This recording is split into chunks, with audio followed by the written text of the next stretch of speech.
네, 앞서 전해드린 것처럼 이란 전쟁 이후 처음으로 우리 선박이 피해를 입는 일이 발생했습니다. 정부와 청와대가 긴급 대책회의를 이어가는 가운데 트럼프 미국 대통령이 우리 정부의 군사작전 참여를 압박하고 나섰습니다.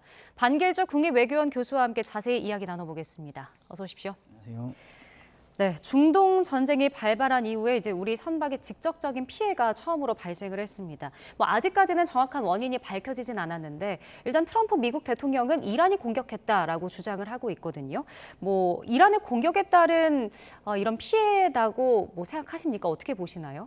우선 팩트하고 가능성을 분리해야 될 것 같아요. 화재가 발생한 건 팩트잖아요. 네. 그 화재를 일으키게 했던 근본적인 원인이 무엇인지 이걸 따져봐야 되는데 그건 가능성이에요. 가능성은 한 세 가지는 따져볼 수는 있죠. 이제 가능성이기 때문에 어디가 또 무게가 있다 이런 식으로 따지는 것보다는 가능성을 이제 나열하는 게 필요할 것 같아요. 첫 번째는 내부적인 어떤 원인으로 인해서 화재가 발생했다. 거기에는 유류가 샜다든가 아니면은 기계 결함이라든가 여러 가지 있을 수가 있죠. 네. 그리고 두 번째는 그게 아니라 외부 충격에 의해서 그렇다. 외부 충격은 비의도적 충격과 의도적 충격으로 나눌 수가 있는 거죠. 이렇게 세 가지고 비의도적 충격은 이란의 어떤 무기로 어떻게 영향을 받은 건 맞지만 그게 아예 표적화를 한 게 아니고 다른 곳을 공격하려고 했는데 부수적 피해로 이렇게 이제 나무호가 이렇게 그 피해를 입은 것으로 이제 분류할 수 있고 네. 의도적 외부 충격이라고 하면 아예 처음부터 표적화한 것이죠. 그게 이제 사안이 다 다를 수밖에 없습니다. 대응이라는 측면에서. 그래서 근데 이제 이게 이제 이란군의 소행이라는 것을 완전히 배제할 수 없는 것은 두 가지 측면인데 네. 하나는 이란 혁명 수비대가 과거에도 민간 선박을 이렇게 공격한 사례가 있어요. 전례가 있다는 얘기죠. 이란 전쟁 중에. 네. 두 번째는 프로젝트 프리덤을 딱 개시하고서 이런 일이 발생했어요. 타이밍적인 측면에서 우연의 일치라고 그냥 마냥 볼 수는 없잖아요. 그러니까 이 시나리오 가능성을 완전히 배제할 수는 없다. 이렇게 봐야 될 것 같습니다. 네, 이란이 선박을 공격했을 가능성을 배제할 수 없다라는 건데 이렇게 되면은 국제법 위반이지 않을까요? 그렇죠. 이제 전쟁 중에 이게 전쟁 중에 아니더라도 민간 선박을 이제 공격하는 건 당연히 국제법 위반이지만 전쟁 중에도 민간 선박은 공격하지 못하게 돼 있습니다. 그게 네. 구분성의 원칙이라고 해서 전투원과 비전투원을 구분해야 된다는 원칙인데 민간 선박은 이제 비전투원 그냥 일반 선박이거든요. 민간 선박이거든요. 당연히 문제가 될 수 있는 것이고요. 근데 이러한 문제가 되는 이란의 어떤 전쟁 범죄 그다음에 정예 전쟁 원칙을 어긴 게 한두 가지가 아니거든요. 지금까지 네. 걸프국에 대한 그 민간 인프라, 산업 인프라 공격부터 시작해서 이번에도 UAE 공격한 게 마찬가지죠. 석유시설 공격한 게. 그게 지금 계속해서 이어져 오고 있다는 게 상당히 우려가 되는 대목이죠. 네, 지금 얘기해 주신 시나리오대로라면 선박에서 화재가 발생한 게 내부 폭발일 수도 있고 비의도적인 외부 충격이나 의도적인 외부 충격 이렇게 세 가지를 얘기해 주셨는데 이게 만약에 이란 공격으로 확인이 된다면 우리 정부가 판단을 할 때도 좀 복잡해지지 않는 건가요?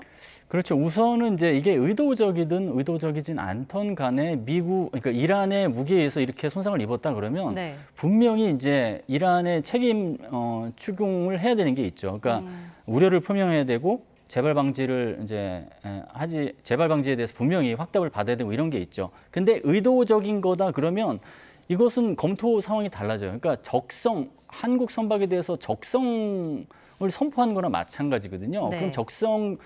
그럼 이란에 대해서 적성 관련해서 그 적성 여부를 따져봐야 되는 그 검토의 지점이 있는 것이고 자위권 차원에서도 따져봐야 되는 지점이 있고 그러니까 완전히 상황이 달라지는 것이기 때문에 이 조사 결과가 사실은 굉장히 중요한 상황이 됐습니다. 네, 그럼 우리 정부가 이 조사 결과에 따라서 의도적인지 우발적인지 확인이 된다면 대응은 어떻게 해나가야 되는 걸까요?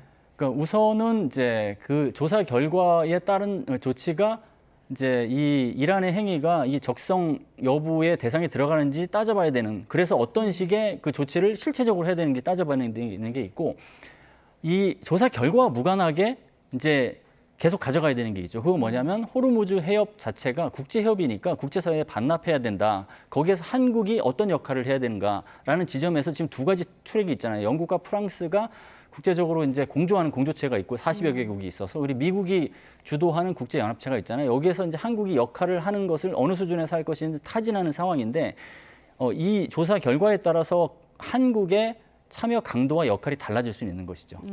그렇군요.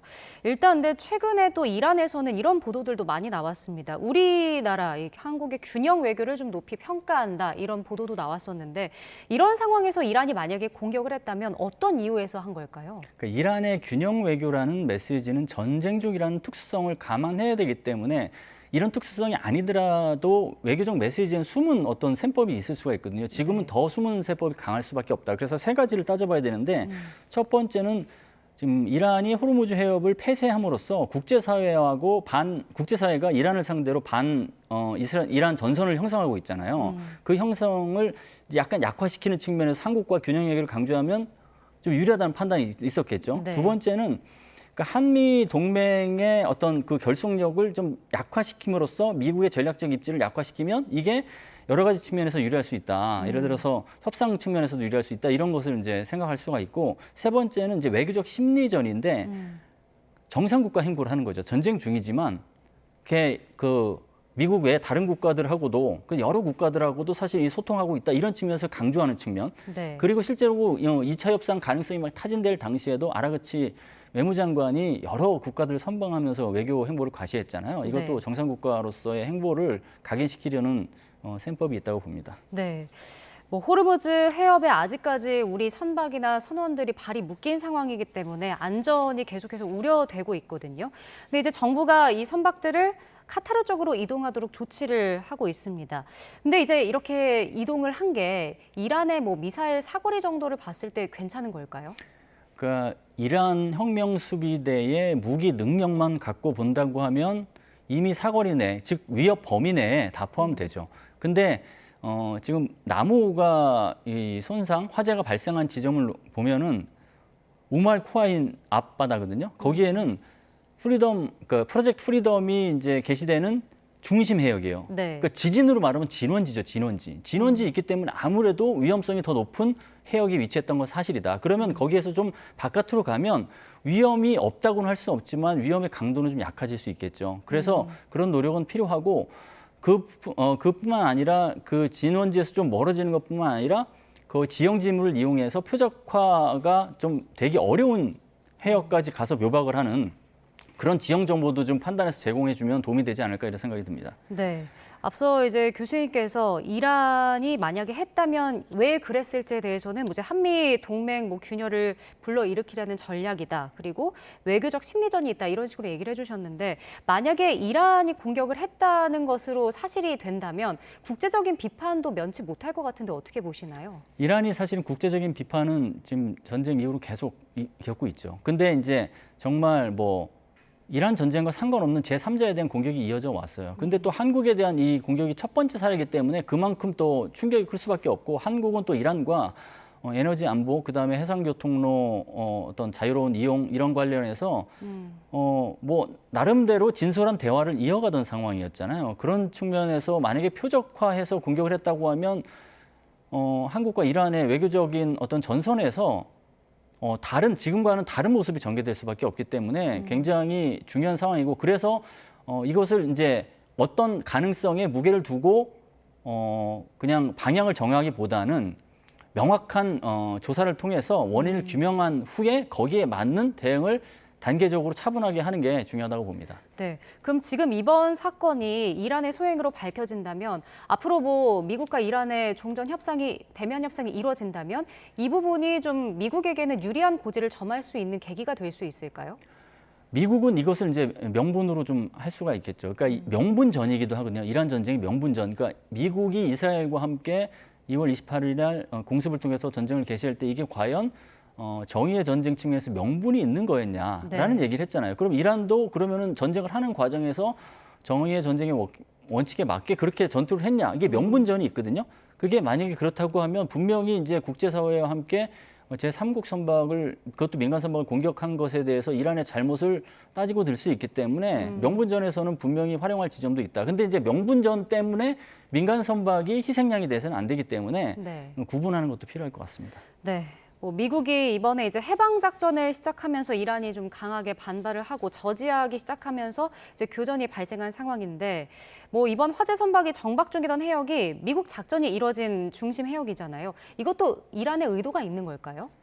그렇죠. 이제 해협을 이제 통제를 하는 이제 주도권 장악을 위한 이제 전술적인 교전이잖아요. 그러면은 가장 중심 해역부터 통제를 하고 그다음에 그 통제가 되면 그 통제권을 이제 확대를 하는 것이죠. 그래서 이제 이번에 해협 통제 역량을 확대하기 위해서 UAE, 푸자이라 항까지 확대하겠다고 하는 거잖아요. 그러니까 주도권 경쟁 차원이니까 네. 당연히 중심 해역이 주도권이 장악되지 않은 상태에서 주변 해역을 장악할 수는 없잖아요. 그러니까 나름대로의 절차에 따라서 진행을 한다라고 판단하는 게 맞는 것 같습니다. 네.